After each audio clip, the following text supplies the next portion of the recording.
आज हामी बैंक एकाउन्टको बारेमा कुरा गर्न गइरहेका छौँ। बैंक एकाउन्ट भन्ने शब्द सुन्नासाथ हामीलाई एकदमै सामान्य हो जस्तो लाग्छ, तर गहिरिएर बुझ्दै जाने हो भने यो भित्र पनि धेरै काम लाग्ने कुराहरू हुन्छन् जुन तपाईँ हामी जस्ता सर्वसाधारण व्यक्तिहरूले थाहै पाएका हुँदैनौँ। एउटै बैंकमा पनि 2 दर्जनभन्दा बढी किसिमका खाताहरू हुने गर्छन् अनि खाता अनुसार हामीले पाउने सेवा सुविधा फिचर्सहरू पनि फरक हुने भइ नै हाले।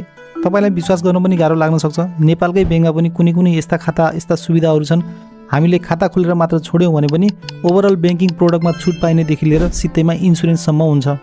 हामी मध्ये कतिपय व्यक्तिहरूलाई त योसम्म पनि थाहा हुँदैन कि हामीले चलाइरहेको अथवा नयाँ खोल्न गइरहेको खाता कस्तो किसिमको खाता हो त, यो खाताको फिचर्स के होला, फाइदा बेफाइदा के होला, अथवा योभन्दा पनि अझै राम्रो अझै उत्कृष्ट विकल्प कुनै छ कि, यी कुराहरूमा हामीले ध्यानै नदिएर अथवा थाहै नपाएर हामीले बैंकमा खाता खोलेका हुन्छौँ। खाता खोल्न जाँदा हामीले 1-2वटा फर्ममा जस्ट साइन गरिदिन्छौँ अनि त्यो बैंकमा भएको सबैभन्दा बेसिक सबैभन्दा नर्मल खाता जुन छ अथवा जुन खाताको टार्गेट आएको छ बैंकले त्यही खाता खोलिदिन्छ। हामी यतिकैमा खुसी हुन्छौँ। योभन्दा पछाडि न त हामीले केही बुझ्न चाहन्छौँ न त बुझ्ने वातावरण नै बन्छ।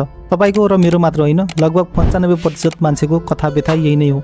5% व्यक्तिहरू मात्र यस्ता स्मार्ट मान्छेहरू हुन्छन् जसले यी कुराहरू बुझेर आफ्नो लागि फाइदा उठाइरहेका हुन्छन्।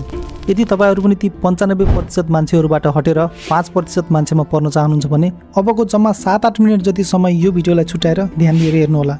बैंक एकाउन्टबारे A to Z बेसिकदेखि एडभान्ससम्म सबै कुरा म तपाईँलाई यही भिडियोबाट सिकाउने कोसिस गर्नेछु, त्यो पनि सबैले बुझ्ने गरी एकदमै सरल भाषामा।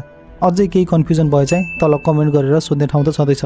यो भिडियोमा तपाईँलाई मैले बताउने कुराहरू हुन् नेपालमा खोल्न सकिने सबै प्रकारका खाताहरू, ती खाताहरूमा हुने सेवा सुविधा फाइदा बेफाइदाहरू, तपाईँले पहिलोपटक खाता खोल्दै हुनुहुन्छ भने कुन खाता खोल्दा ठिक हुन्छ होला, वा खाता खोलिसक्नु भएको छ भने त्यो खातालाई परिवर्तन गरेर सबैभन्दा राम्रो खाता कसरी बनाउने होला। अब लागौँ भिडियोको विषयवस्तुतर्फ। मैले सुरुमै पनि भनेको थिएँ एउटै बैंकमा 2 दर्जनभन्दा बढी किसिमका खाताहरू हुन्छन्, तर ती खाताहरू छुट्याउने हो भने मुख्य 2 किसिमका मात्रै खाताहरू हुन्छन्। एउटा हो करेन्ट एकाउन्ट, अर्को सेभिङ एकाउन्ट। यसैलाई नेपालीमा चल्ती र बचत खाता भनेको हो। त्यसो भए 2 दर्जन बढी किसिमका खाताहरू के होलान् त? के ती खाताहरू होइनन्? ती पनि खाताहरू नै हुन्, तर यिनै 2वटा खाताका हाँगाबिगाहरू।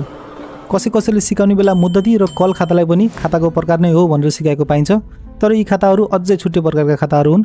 यिनीहरूको बारेमा भिडियोमा पछाडि प्रसङ्ग आएपछि कुरा गर्ने नै छौँ। अहिले चाहिँ यी 2वटा मुख्य खाताको बारेमा बुझौँ, चल्ती र बचत खाता।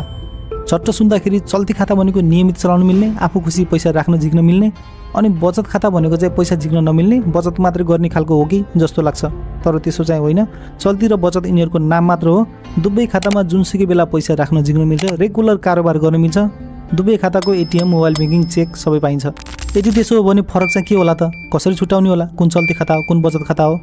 छुट्याउनु पनि एकदमै सजिलो छ। जुन खातामा ब्याज आउँछ त्यो खाता बचत खाता हो र जुन खातामा आउँदैन त्यो चाहिँ चल्ती खाता हो। तर चल्ती खातामा ब्याजै आउँदैन भने यो खाता किन खोल्छन् होला? कि बैंकलाई धनी बनाइदिनुला हो त, या त बैंकको पैसा किन खाइदिने जस्तो लागेर हो र? त्यसो चाहिँ केही पनि होइन। नर्मल्ली हामी सबैले खोल्ने बचत खाता नै हो, सेभिङ एकाउन्ट नै हो। तर केही त्यस्ता नियमहरू छन्, केही कारणहरू छन् जसले गर्दा हामीले करेन्ट एकाउन्ट खोल्नुपर्ने बाध्यता हुन्छ। जसमध्ये पहिलो कारण हो बिजनेस एकाउन्ट खोल्नको लागि। कसैको कुनै पसल छ, व्यापार छ, उद्योग छ, कुनै पनि खालको बिजनेस छ भने उक्त बिजनेस फर्मको खाता खोल्नको लागि करेन्ट एकाउन्ट नै खोल्नुपर्छ, सेभिङ एकाउन्ट खोल्नै पाइँदैन। तर कसैले आफ्नो व्यक्तिगत सेभिङ खातामा फर्मको कारोबार गरिराख्नु भएको हुन्छ। यस्तो गल्ती चाहिँ तपाईँले नगर्नुहोला। र अर्को कारण हो लोन लिनको लागि। कसैले बैंकबाट लोन लिँदै हुनुहुन्छ भने उहाँले पनि करेन्ट एकाउन्ट खोल्नुपर्छ।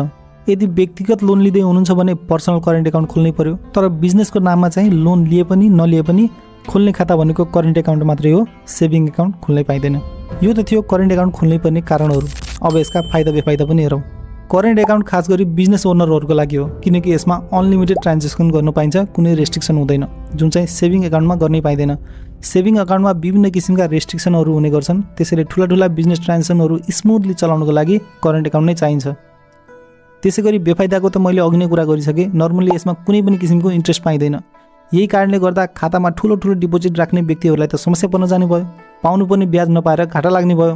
यही समस्याको समाधानको लागि अरू एउटा सहायक एकाउन्टको इन्ट्रोड्युस हुन्छ, त्यो हो कल एकाउन्ट।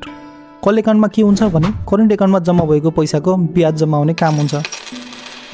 यसरी बिजनेस गर्ने मान्छेहरूलाई पनि करेन्ट एकाउन्ट खोलेर सेभिङ एकाउन्ट जस्तै फाइदा पुग्ने भयो। तर हामी साधारण व्यक्तिलाई चाहिँ सेभिङ एकाउन्ट मात्रै खोले पुग्छ, करेन्ट एकाउन्ट खोल्नु पर्दैन। अब लागौँ सेभिङ एकाउन्ट यानि कि बचत खातातिर। बचत खाताहरू चाहिँ धेरै किसिमका हुन्छन्। नर्मली एउटै बैंकमा 2 दर्जनभन्दा बढी किसिमका हुन्छन्। तर तपाईँहरूलाई बुझाउनको लागि मैले खातालाई 3वटा क्याटेगोरीमा विभाजन गरेर राखेको छु। पहिलो हो नर्मल सेभिङ, यानि कि साधारण बचत खाता।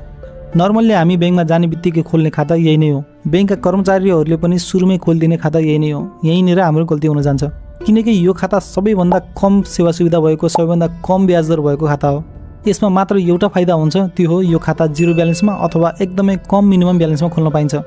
मिनिमम ब्यालेन्स भनेको कसैलाई थाहा नहुन सक्छ, यो चाहिँ खाता खोल्दाखेरि कम्तीमा त्यो खातामा राख्नै पर्ने खालको पैसा हो। तर यो खाता तपाईँले सकेसम्म नखोल्ने प्रयास गर्नुहोला।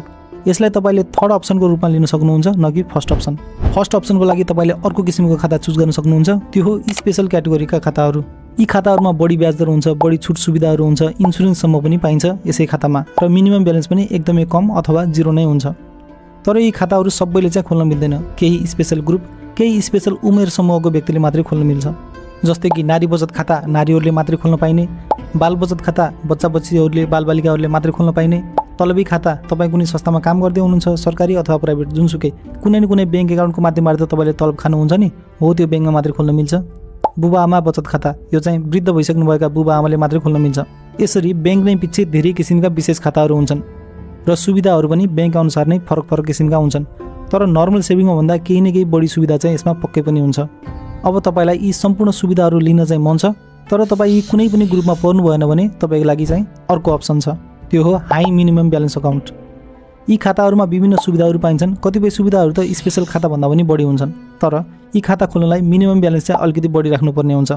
कति राख्ने भन्ने कुरा चाहिँ ब्याङ्क अनुसार फरक परेको हुन्छ। 1000, 2000, 5000, कतिपय खाताहरू त 5 लाखदेखि 10 लाखसम्मका पनि हुन्छन्। यसरी तपाईँ खाता खोल्न जाँदा दुई मध्ये कुनै एउटा खाता खोल्नु होला।